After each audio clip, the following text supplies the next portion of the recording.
Hi friends, welcome to మన Bommarillu. Upcoming రివ్యూలోకి వెళ్ళిపోదాం. గంగా రుద్ర హోలీ సెలబ్రేషన్స్లో వీరు అండ్ ఇషిక కావాలనే కొంతమంది రౌడీలని సెట్ చేస్తారు. కావాలనే ఆ హోలీ ఈవెంట్లో గొడవ జరిగేలా చేయాలి అనుకుంటారు.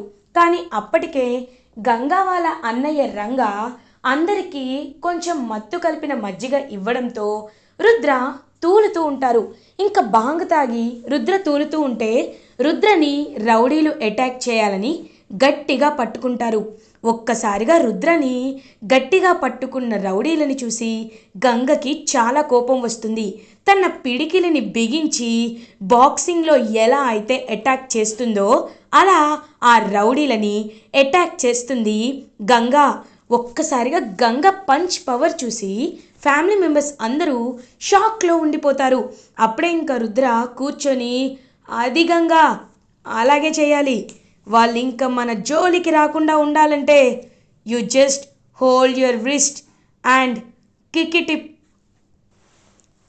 అప్పర్ గట్ అని చెప్తాడు. అంటే అప్పర్ గట్ పైన ఒక్క కిక్ ఇవ్వమని చెప్పేసరికి ఇంకా ఒక్కసారిగా ఎక్కడైతే రుద్ర చెప్తాడో అక్కడే ఇంకా పంచిస్తుంది. రౌడీలందరూ అయితే గడగడ వణికిపోతూ ఉంటారు. శకుంతల అయితే ఒక్కసారిగా షాకింగ్గా చూస్తూ ఉంటుంది. అలా బాగా గంగ చేత్తో దెబ్బలు తిన్న రౌడీలందరూ పరుగు పరుగున పారిపోతారు. వీరు అండ్ ఇషిక వాళ్ళ ప్లాన్ ఫ్లాప్ అయినందుకు చాలా ఇరిటేటింగ్గా ఫీల్ అవుతారు. ఇంకా అలా విజయేంద్ర ప్రతాప్ గంగ దగ్గరికి వచ్చి క్లాప్స్ కొడుతూ ఉంటారు. సూర్య, వంశీ, దివ్య అందరూ గంగ ధైర్య సాహసాలను చూసి హ్యాపీగా క్లాప్స్ కొడతారు.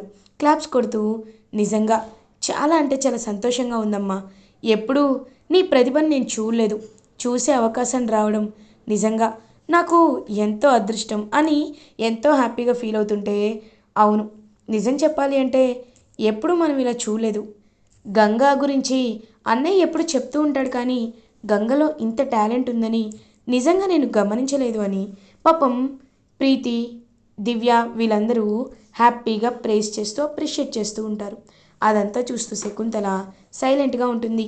విజయేంద్ర ప్రతాప్ శకుంతల దగ్గరికి వచ్చి, చూసావా శకుంతల, నేను చెప్పినట్టే జరిగింది కదా, ఒక ఆడపిల్లని ఇంట్లోనే కూర్చోపెడితే ఏమీ రాదు, అలాంటిది సమాజంలో ఇదిగో బయటికి తీసుకొస్తే ఇప్పుడు గంగ రుద్ర ప్రాణాలని కాపాడింది, ఇటువైపు ప్రమీల మన బిజినెస్ చూసుకుంటుంది, ఇంతకంటే ఇంకేదైనా ఎక్కువ ఆశిస్తామా చెప్పు.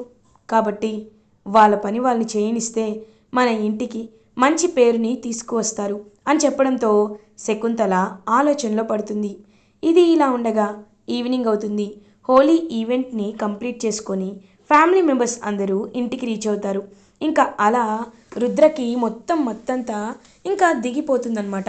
అలా ఇంకా కళ్ళు తెరిచి చూసేసరికి ఎదురుగా గంగ కనబడుతుంది. ఏంటి, నేను కళ్ళు తెరవగానే ఎదురుగా ఉన్నావు, అయినా మార్నింగ్ జాగింగ్కి వెళ్ళాలి కదా, వెళ్ళలేదా అని అడుగుతారు. సార్, ఇది మార్నింగ్ కాదు సార్, ఈవినింగ్ సార్ అని అంటుంది. వాట్, ఈవినింగా, ఇది ఇదేంటి, హోలీకి వెళ్ళొచ్చి ఇంకా మార్నింగ్ అవ్వలేదా అని అంటారు. లేదు సార్, మీరు బాగా డ్రౌజీగా ఉన్నారు, అందుకే నేను కూడా మిమ్మల్ని డిస్టర్బ్ చేయలేదు సార్ అని అంటుంది. ఏంటో, మీ అన్నయ్య రంగా ఇచ్చాడు కదా, ఆ మజ్జిగ తాగినప్పటి నుండే నాకు ఇలా జరిగింది అని చూస్తూ ఉంటే, అంటే మీకేం జరిగిందో ఏం గుర్తులేదని అడుగుతుంది. లేదు అననేలోపు అక్కడికి రంగా వస్తాడు. బావా బావా, ఏం జరిగిందో నేను చెప్తాను బావా అని అంటాడు. ఎందుకంత ఎగ్జైట్ అవుతున్నావు, సరే చెప్పు ఏం జరిగిందని అడుగుతారు. మా చెల్లి నిన్ను రౌడీలు కొట్టబోతుంటే ఒక్క కికిచింది బావా, నువ్వు చెప్పినట్టే బాక్సింగ్ చేసింది, వాళ్ళు పరుగు పరుగున పారిపోయారు, తన టాలెంట్ ఏంటో అందరికీ తెలిసింది బావా అని రంగా చెప్తాడు. ఒక్కసారిగా ఇంక రుద్ర చాలా హ్యాపీగా ఫీల్ అవుతాడు. అంటే నువ్వు వాళ్ళని కొట్టడం పెద్దమ్మ కూడా చూసారా అని అడుగుతారు. ఆ, చూశారు సార్ అని అంటుంది. అయితే ఇదే కరెక్ట్ టైం, పెద్దమ్మని మరొకసారి నీ గురించి అడుగుతాను అని పాపం వెంటనే ఇంకా బయలుదేరుతాడనమాట. అలా గంగాని తీసుకొని రుద్ర బయలుదేరి శకుంతల దగ్గరికి వెళ్తారు. శకుంతల అప్పుడే కాఫీ తాగుతూ ఉంటే, పెద్దమ్మ, మీతో ఒక ఇంపార్టెంట్ విషయం మాట్లాడాలి పెద్దమ్మ అని అంటారు. దేని గురించి అని అడుగుతుంది. అదే పెద్దమ్మ, బాక్సింగ్కి తన్ని చెప్పాను కదా పెద్దమ్మ, తను ఎంత బాగా ఆడుతుందో, తన టాలెంట్ ఏంటో తనలోనే ఉండిపోకూడదని, ఇంకా నలుగురిలో తెలియాలి అని నా తాపత్రయం.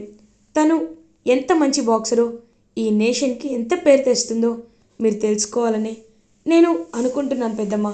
మిమ్మల్ని ఆఖరిసారి అడుగుతున్నాను. తన్ని బాక్సింగ్ ఛాంపియన్గా అయ్యేలా మీ చేతిలోనే ఉంది. తన్ని అకాడమీకి తీసుకువెళ్ళమంటారా పెద్దమ్మ? తనకి ట్రైనింగ్ ఇవ్వమంటారా అని అడుగుతాడు. ఇంకా వెంటనే అలా ఆలోచిస్తూ ఉంటుందన్నమాట శకుంతల. వీరు ఏమో "ఆ, రుద్రబావా, అయినా ఒక్కసారి అత్తయ్య గారు చెప్పారంటే ఆవిడ మాట మార్చుకోరు కదా. మీరెంత అడిగినా ప్రయోజనం లేదు. ఎందుకంటే అత్తయ్య గారు గంగని బాక్సింగ్కి పంపించకూడదని డిసైడ్ అయిపోయారు. ఆ నిర్ణయాన్ని ఎవరూ మార్చలేరు" అననేలోపు ఇంక విజేంద్ర ప్రతాప్, వీరు నువ్వాగు, తనేదో చెప్పాలనుకుంటుంది కదా, చెప్తుంది. నువ్వేమీ తన్ని తొందర పెట్టద్దు, కంగారు పెట్టద్దు. చూడు శకుంతల, నిర్ణయం నీ చేతిలో ఉంది.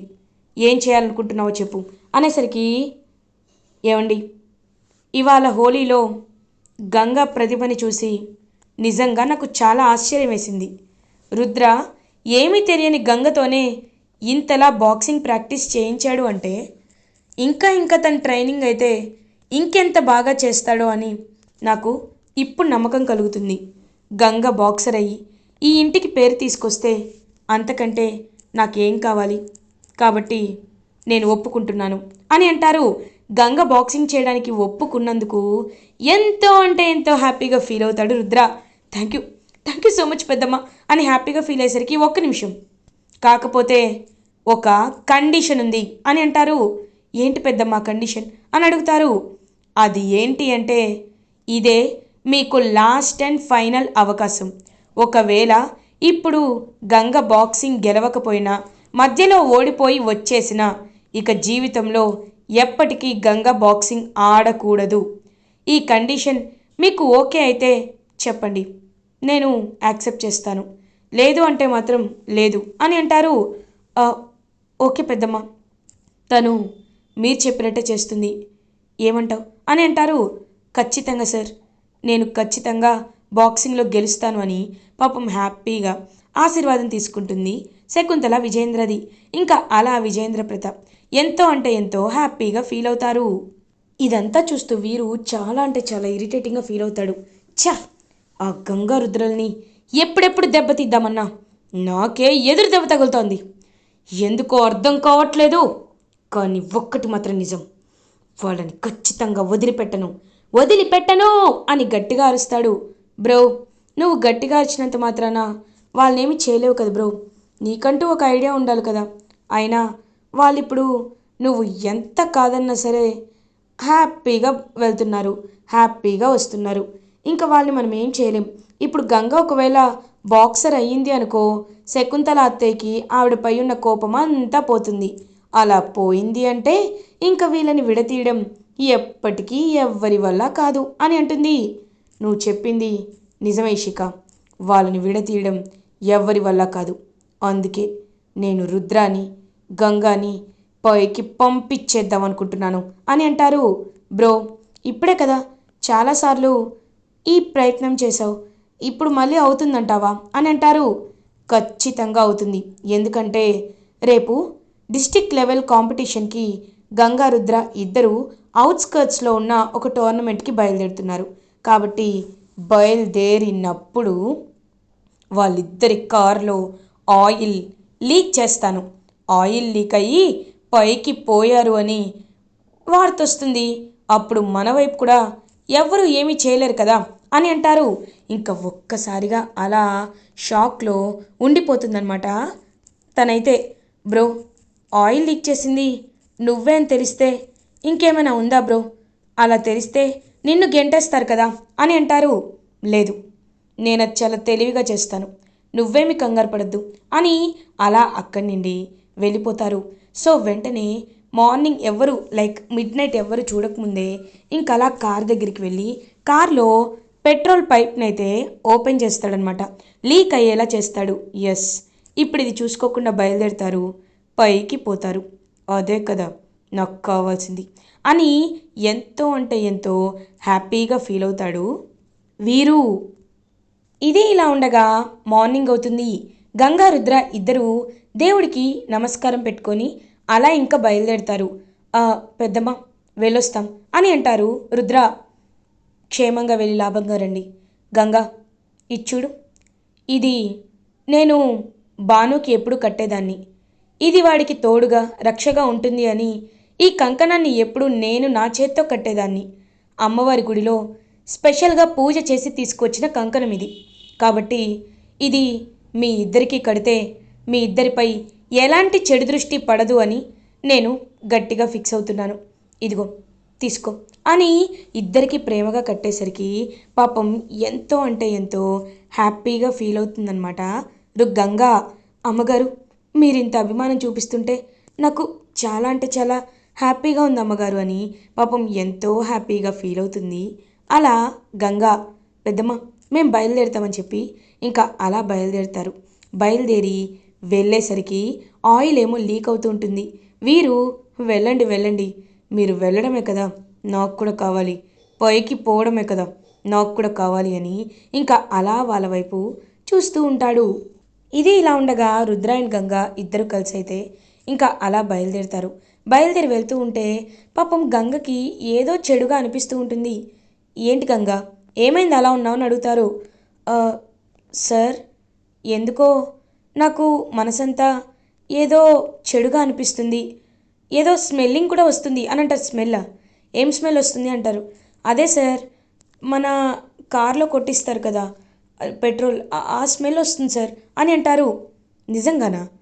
నాకేం రావట్లేదే అని చూసేసరికి ఇంకా అప్పుడే అక్కడ మొత్తం వెనక్కి తిరిగి చూస్తుంది గంగ. చూసేసరికి ఆయిల్ అనేది లీక్ అవుతూ ఉంటుంది. ఇదేంటి, ఆయిల్ లీక్ అవుతుంది, అమ్మో అని, sir sir sir oil leak అవుతుంది సార్ అని చెప్తుంది. ఒక్కసారిగా కార్ ఆపేస్తాడు రుద్ర. ఆపేసరికి క్లియర్గా ఆయిల్ అనేది లీక్ అవుతూ ఉంటుంది. ఒక్కసారిగా షాక్ అయిపోతాడు. గంగా, నువ్వు చెప్పకపోతే ఇవాళ మనకి ఎంత పెద్ద డేంజర్ జరిగేదో తెలుసా? ఇప్పుడు ఇప్పుడు ఈ కార్ని వాడకూడదు అని అంటారు. సార్, నాకెందుకో ఇదంతా రుద్రనే వీరునే చేశాడని డౌట్గా అనిపిస్తుంది సార్ అని అంటారు. వీరునా? ఏమో గంగా, నాకు కూడా నువ్వు చెప్తుంటే కరెక్టే అనిపిస్తుంది అని అంటారు. ఎందుకంటే నిన్న రౌడీలను పెట్టించింది కూడా వీరునే, మిమ్మల్ని చంపాలనుకుంది కూడా వీరునే, ఇప్పుడు కూడా మన విజయాన్ని తట్టుకోలేక చంపేయాలనుకున్నాడు సార్. అందుకే వీరుకి మనం తగిన గుణపాఠాన్ని ఖచ్చితంగా చెప్పాలి సార్ అని గట్టిగా ఫిక్స్ అవుతారు గంగా అండ్ రుద్ర. ముందైతే మనం బాక్సింగ్ అకాడమీకి వెళ్ళాలి టోర్నమెంట్కి అని చెప్పి ఇంకా టోర్నమెంట్కి అయితే బయలుదేరుతారు. బయలుదేరి అలా టోర్నమెంట్కి వెళ్ళి రుద్ర గంగ పేరుని అపాయింట్ చేపిస్తారు.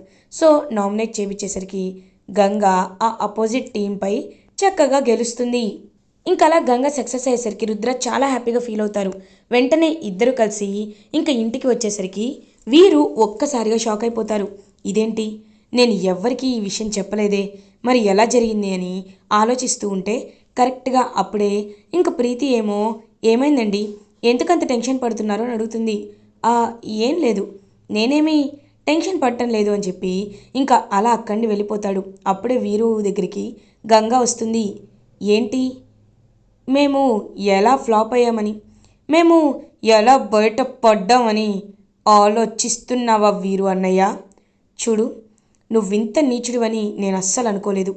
ఖచ్చితంగా నీ గురించి ఎప్పుడోకప్పుడు నిజం తెలిసే రోజు వస్తుంది. కానీ వచ్చే రోజు మాత్రం నిన్ను ఇంట్లో నిండి ఎంత ఎలా బయటికి గెంటేస్తారో అది కేవలం నీకు మాత్రమే అర్థమవుతుంది.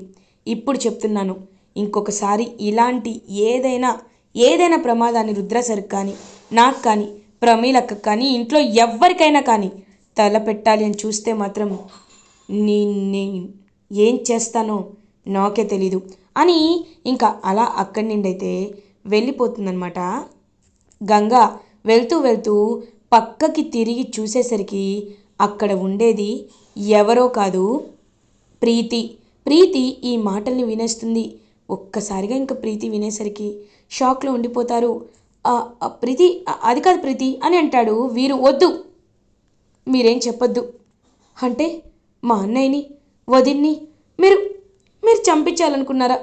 మీరు మీరు ఇంత దుర్మార్గుల, మీరు ఇంత కఠినాత్ముల అని చెప్పి ఇంకా ఒక్కసారిగా షాక్లో ఉండిపోతుందన్నమాట పాపం ప్రీతి అయితే అయ్యో ప్రీతి అది కాదు ప్రీతి అని అనేలోపు ఇంక కళ్ళు తిరిగి పడిపోతుంది ప్రీతి. అయ్యో డాక్టర్ ఏమైంది డాక్టర్, తనకేం కాలేదు కదా అని అంటారు. నో, తనకి ఏమీ కాలేదు, కానీ తనకి స్ట్రెస్ ఎక్కువైంది. తన స్ట్రెస్ అనేది మీరు ఖచ్చితంగా తగ్గించాలి మిస్టర్ అని డాక్టర్ చెప్పేసరికి ఇంక పాపం అలా వీరు మాత్రం టెన్షన్ పడుతూ ఉంటాడు. లేదు, నా భార్య కోసం నేను కొన్ని రోజులు వీటికి దూరంగా ఉండి తీరాలి అని గట్టిగా ఫిక్స్ అవుతాడు వీరు. ఇలా ఎపిసోడ్ ఎండ్ అవుతుంది. ఫర్దర్ ఎపిసోడ్ రివ్యూస్ ముందుగా మీకు కావాలి అనుకుంటే మా ఛానల్ని సబ్స్క్రైబ్ చేసుకోండి. Thanks for watching.